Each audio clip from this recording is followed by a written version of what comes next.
Assalamualaikum warahmatullahi wabarakatuh. Perkenalkan, saya Mega Andani, SEMAK, dosen program studi akuntansi pada Sekolah Tinggi Ilmu Ekonomi Nasional Banjarmasin.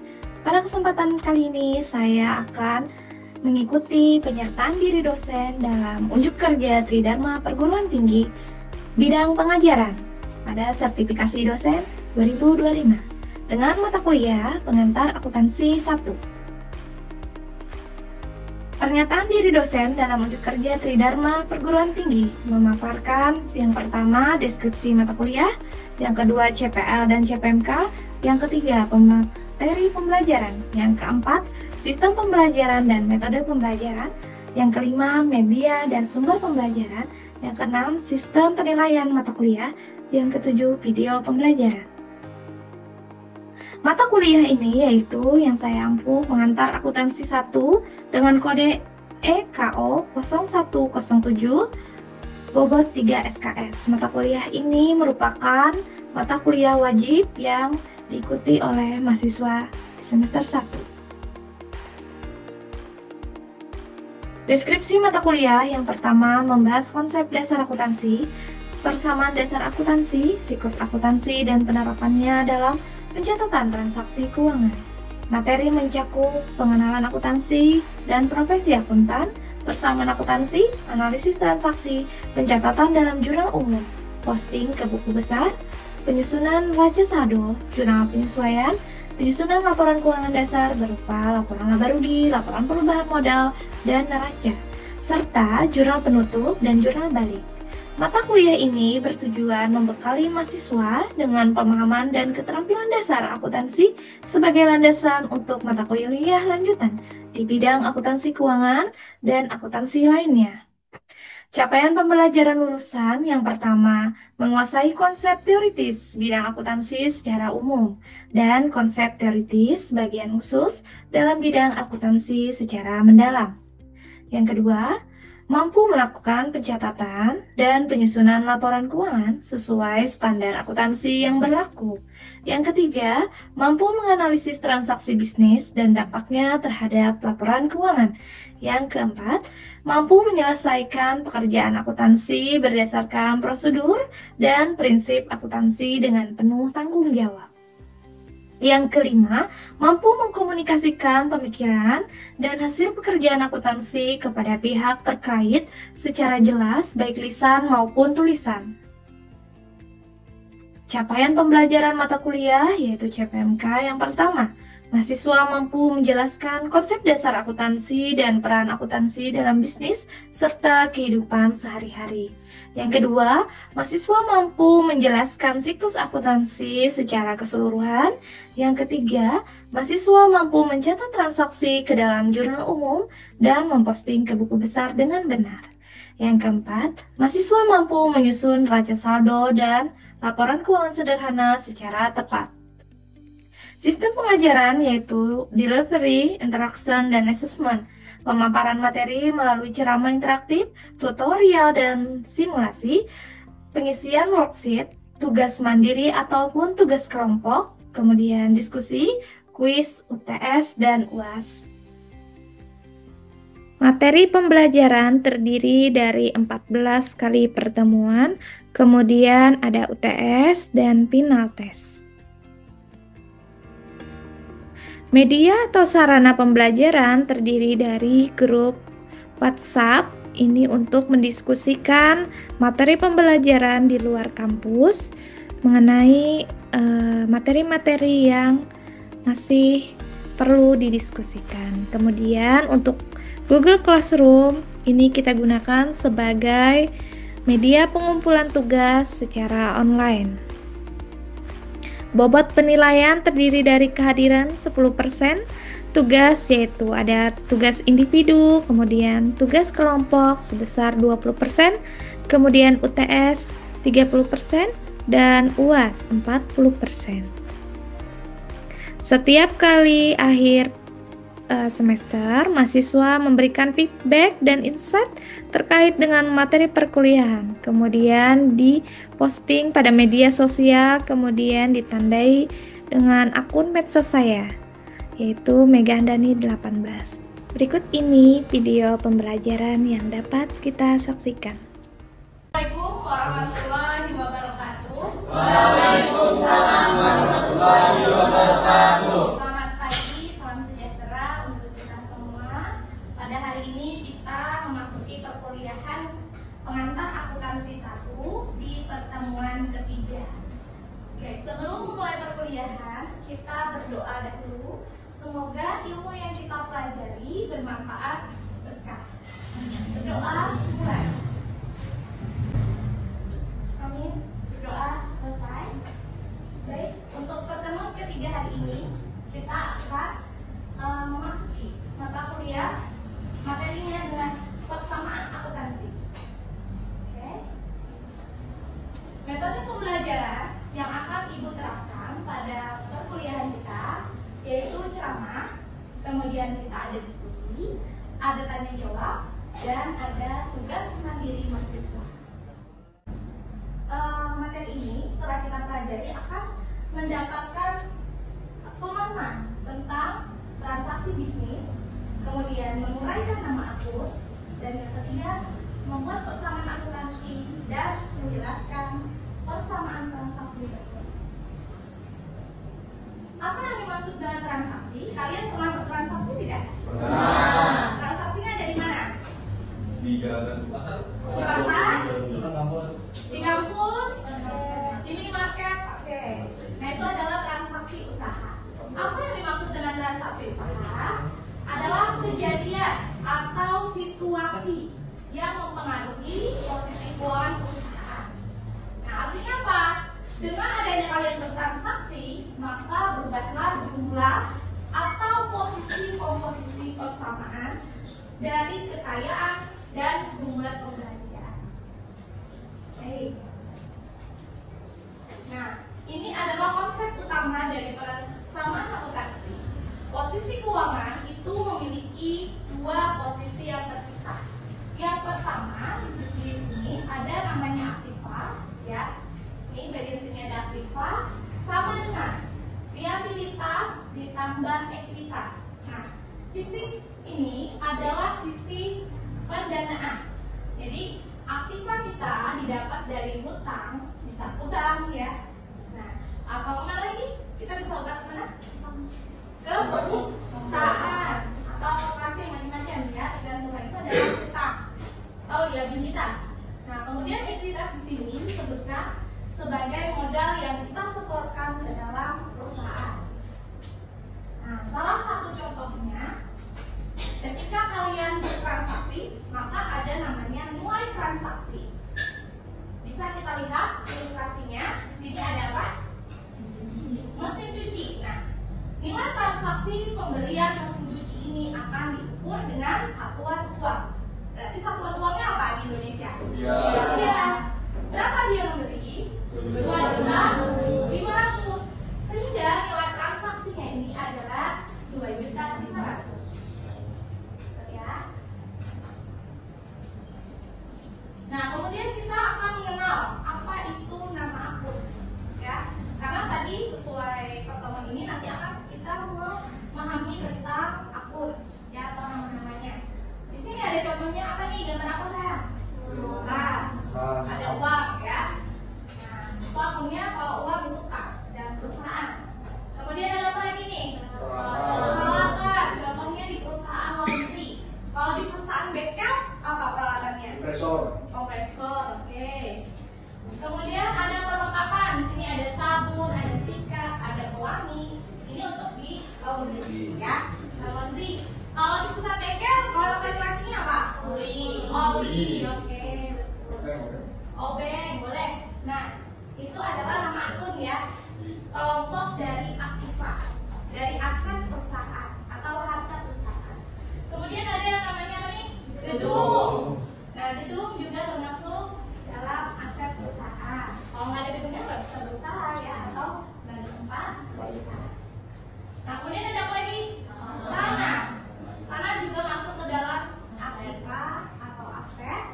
Kemudian apa nih? Kendaraan. Nah, kemudian ada namanya tadi hutang. Kalau hutang ke suatu toko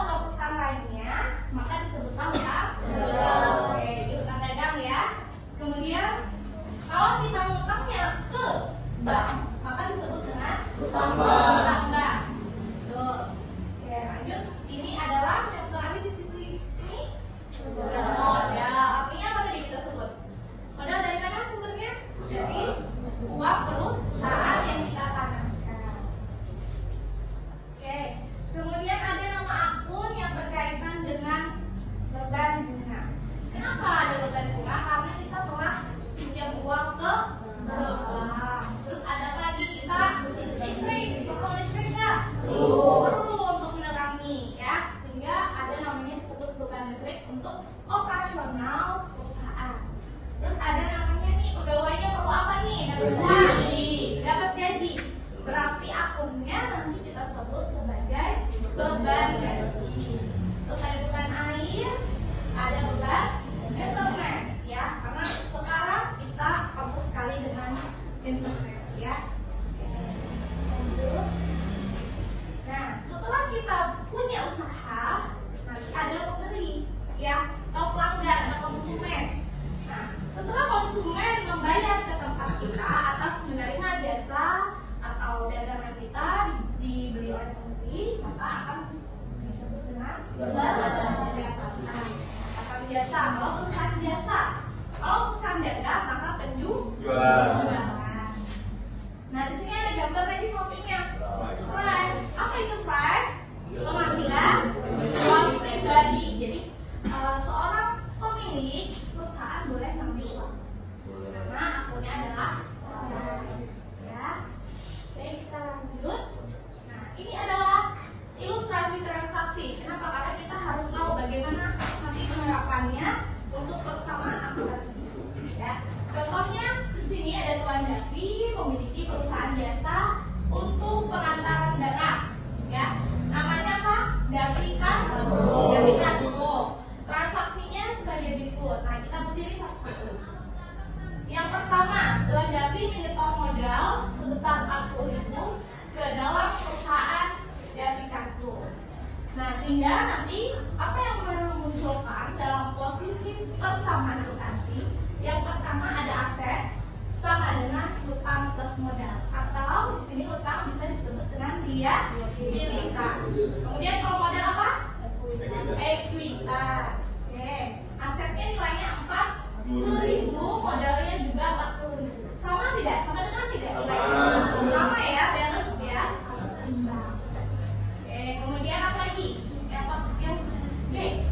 Davi Cargo meminjam uang ke bank. Nilainya berapa? 50.000. Nah, nanti asetnya akan berubah, ya, bertambah posisi keuangannya menjadi berapa? 90.000.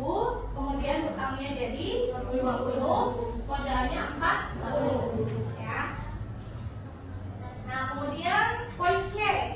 Bagaimana si Davi Cargo ini membeli mobil? Tadi sudah punya uang, ya. Nah, sehingga posisinya akan merubah keuangan asetnya. Nah, berubah jadinya asalnya pas 90.000, kemudian berkurang 70.400 dengan nama akun berubah menjadi kendaraan. Nah, ya, sama dengan hutang bank, terus modalnya. Nah, ini ya, modal sama hutang berubah tidak? Tidak ya, karena yang kita ubah di sini adalah hanya posisi asetnya saja. Ya, uang berbentuk menjadi kendaraan bentuk lainnya. Oke, lanjut yang poin D. Davi Cargo di sini membeli secara nih bertanda plastik merah, kredit. Berarti mengeluarkan uang tidak? Tidak ya, karena secara kredit itu artinya ngutang dulu. Nah, kemudian apa yang dibelinya? Ada referensi, oli, minyak rem, dan berbagai macam perlengkapan lainnya. Nilainya berapa? 650, ya. Dengan sini yang kecil aja dulu supaya kita mudah pahamnya, ya. Oke, sekarang yang E, ada utang dagang dibayarkan Tuan Davinya, tidak Cargo bayar senilai 300.000. Berarti apa yang berubah di sini nanti? Ada perubahan, utang dagangnya akan berkurang senilai 300. Apa lagi? Ada aset yaitu akun kas berkurang 300. Ya. Lanjut.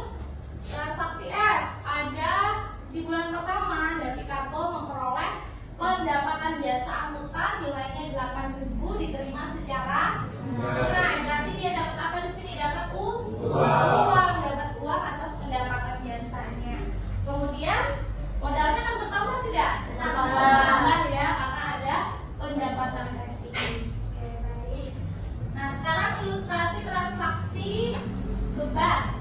Nah, di sini beban yang dibayarkan oleh perusahaan selama dia beroperasi itu ada gaji sopir dan kernetnya 1.750, bensinnya 500, makanan 250, serba serbi 500. Jadi totalnya berapa di sini? 3.000 ya yang dikeluarkan. Apa yang berubah dari posisi keuangan? Maka ya uang. Karena uang tadi dipakai maka berkurang 3.000. Kemudian di bagian pendapatannya tadi untuk pengembangan modal berkurangnya 3.000. Tuan Davi pada akhir bulan mengambil uang senilai 1.000 dari perusahaan untuk keperluan pribadi. Nah, kalau keperluan pribadi nama akunnya tadi apa ya? Right, ya betul, right. Ya, right. Senilai 1.000. Oke, ada yang ditanyakan dari materi yang sudah Ibu paparkan sebelum kita lanjut untuk pelatihan? Silakan angkat tangannya terlebih dahulu, boleh? Ya, silakan. Nama saya Muhammad Gumilang, Bu. Ya, boleh Gumilang namanya apa? Apa saja Bu yang termasuk ke dalam bagian aktiva? Oke, yang masuk ke dalam aktiva itu ada dua jenis ya. Ada aktiva lancar, ada aktiva tetap. Kalau aktiva lancar itu nama akunnya yang berkaitan dengan kas. Terus persediaan, piutang. Itu bagiannya ya. Kemudian salah satu contohnya. Kemudian untuk aktiva tetap ada tanah, ada gedung. Kenapa? Aktiva tetap itu nilainya material ya, atau yang kita beli itu nilainya besar jumlahnya. Kemudian masa manfaatnya dari aktiva tetap itu gedung masa manfaatnya bisa 10 tahun ya. Nah, terus apa lagi kalau untuk kendaraan misalkan itu bisa 5 sampai 10 tahun. Jadi masa manfaatnya lebih lama. Oke, ada lagi? Ya, sebutkan anak. Nama saya Medina. Oke, Medina yang ditanyakan apa Jadi tadi? Ibu, misalnya jika ada perusahaan tuh mau membeli barang, DP itu bagaimana? Oke, perusahaan membeli barang, tapi dia DP dulu belum lunas ya. Nah, sehingga dalam posisi keuangan itu apa yang tercatat dulu? Yang pertama, dia beli ya. Ini sebagai perusahaan atau sebagai pembeli? Sebagai pembeli. Nah, kalau sebagai pembeli, uang yang masuk itu hanya diakui di DP. DP-nya berapa? Berarti kas. Ya, kas masuk. Kemudian, misalnya apa? Perusahaan akan mencatat itu adalah piutang. Ya, kenapa piutang? Karena dia belum melunasi secara keseluruhan. Nah, pengakuan pendapatannya misalnya nilainya 1.000, DP-nya 100. Berarti piutangnya nilainya sisanya 900.000. Tuh ya. Jadi ada akun dua yang terlibat, ada kas dan piutang. Terus apa lagi yang sebelahnya? Karena kan ada sama dengan pendapatan. Ya, masuk ke dalam bagian dari likuiditas atau modal. Ada lagi yang ditanyakan? Silakan. Oke, silakan. Nama saya Melina. Jadi boleh diulang tadi tentang transaksi utang dagang bagaimana? Oke, transaksi utang dagang itu bagaimana? Contohnya, kita sebagai perusahaan laundry perlu sabun kita habis nih. Nah, terus kita tidak punya uang stok tasnya di perusahaan, bagaimana? Nah, maka akan kita catat sebagai apa yang masuk tadi yang kita beli, persediaannya atau perlengkapan yang kalau barang itu persediaan, tapi karena ini perusahaan biasa, kalau untuk laundry itu namanya perlengkapan. Nah, perlengkapannya kita beli secara hutang.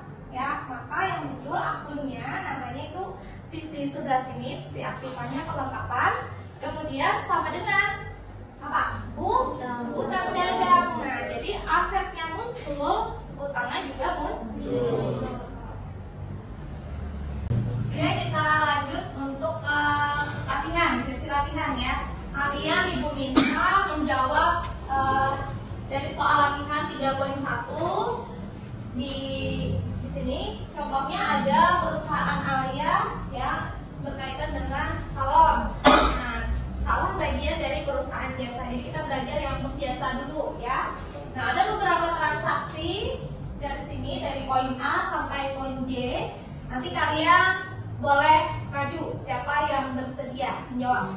Nah, dari poin A dulu, Nyonya Alia menanamkan uang sebesar 800.000 ke perusahaan. Siapa yang akan mau jawab? Silahkan maju ke depan.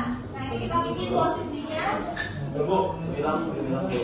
Yang poin A dulu, ya, gantian. Oke, liabilitas. Ini penduduk likuiditasnya.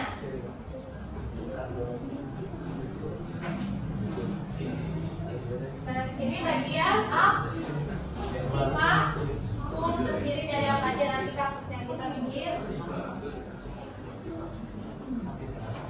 Ya, silakan yang poin A dulu yang mau jawab, silakan. Bilang atau boleh?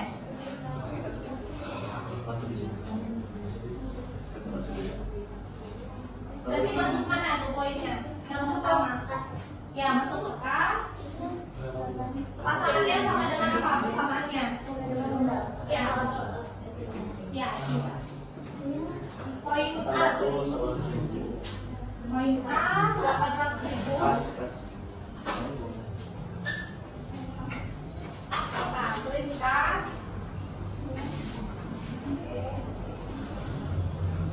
Nilainya 800.000. Boleh diberdiri poin apa tadi?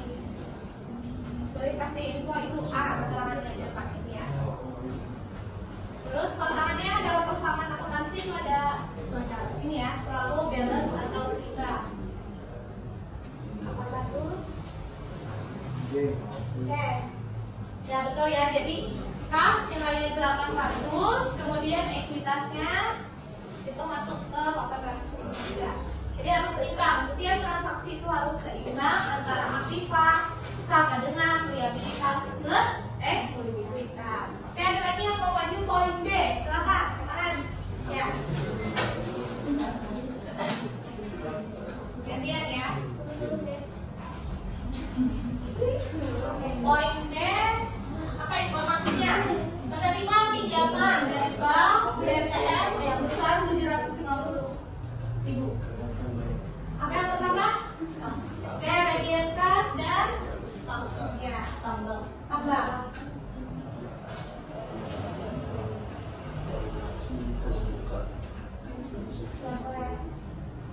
Nah, utang itu ada dua ya, biasa yang sering terjadi di perusahaan, ada hutang dagang, ada hutang bank. Kalau hutang bank itu jangka waktunya biasanya lebih panjang, jadi kewajiban jangka panjang. Kalau hutang dagang boleh ditekan apa dikasih saldo supaya selalu kita lihat seimbang ya persamaannya. Jadi ada hutang bank, ada hutang dagang.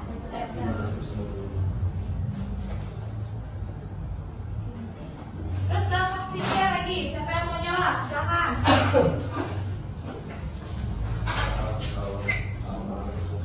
Perusahaan beli apa? Membeli peralatan salon. Berarti apa yang kemudian masuk? Peralatan. Nah, jadi uang yang dimiliki perusahaan akan berubah bentuk menjadi peralatan. Liabilitas dan modal ada perubahan? Tidak ya.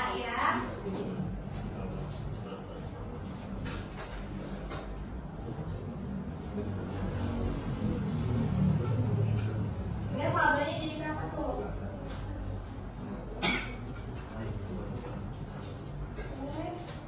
Katanya bertambah kami lipat beli. Nilainya 500.000 ya. Kemudian poin apa lagi? D. Poin D, perusahaan membeli peralatan bengkel. Oh, salah soalnya lain. Ini yang D, perusahaan membayar sewa 250.